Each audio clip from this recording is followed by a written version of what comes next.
Hi, my name is Matthew Rock, and this is a presentation on Native Americans, First Nations, and team mascots.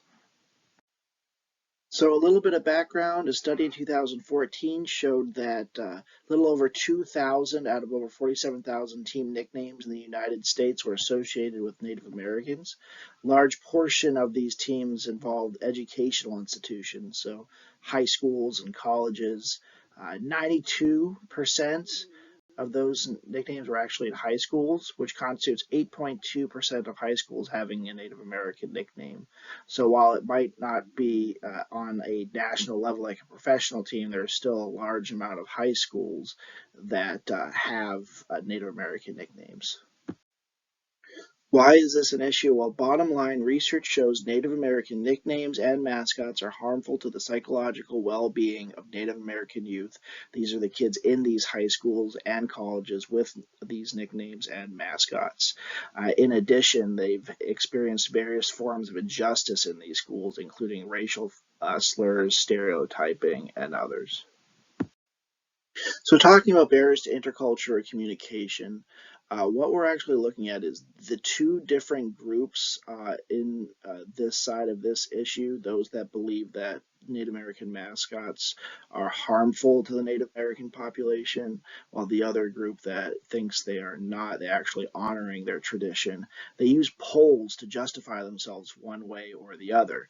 And looking at these polls, they have a lot of flaws. First off, there's actually a legal definition of who is Native American by the federal government.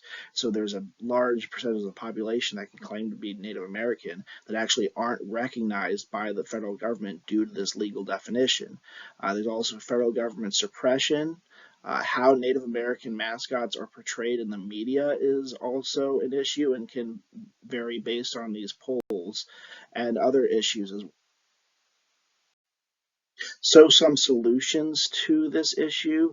My solution is to pretty much take all these polls out of the picture and actually meet these two sides on the local, regional, and national level. On the local level, meetings with the local schools and the Native American population to open the dialogue with who these Native American mascots and nicknames are actually affecting, so it can show the schools the harmful effects that these nicknames and mascots are actually having.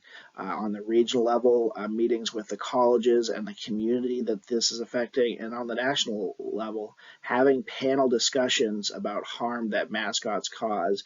There's a few people that have done a lot of good research on this subject that can actually get this information out to the masses and show the harm that this is actually causing. Now, that these aren't going to fix a solution right away, the goal is to open a dialogue between these groups to actually get the information out there and to the right people. So there's a couple different actions or steps that we can take to get these meetings actually happening and get this dialogue started. The first is creating or signing petitions on change.org, which is a website that's the federal government uses to create change, and you can sign petitions on there in reference to changing these mascots or hold these meetings. You can write to your local school that has the mascot or your local politicians in favor of changing the nickname and or the mascot. We'll see, as I'll show you in a little bit, how this political pressure can actually get change done. And then use the local school board open forum to express opinions on these name changes as well.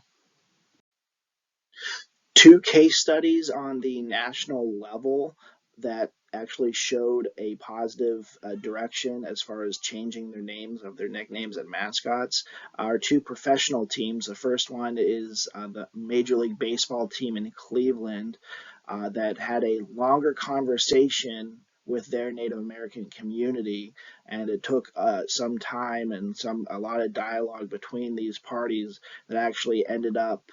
First, they dropped their mascot and logo in 2018, and then more recently dropped their nickname in favor of the new nickname, the Cleveland Guardians. Now, that was a longer conversation and dialogue with their community.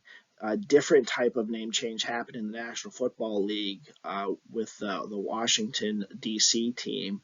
It was actually a social movement that led to monetary pressure from sponsors. A lot of sponsors and donors that gave a lot of money to this organization put pressure on them to change the name due to the social movement. They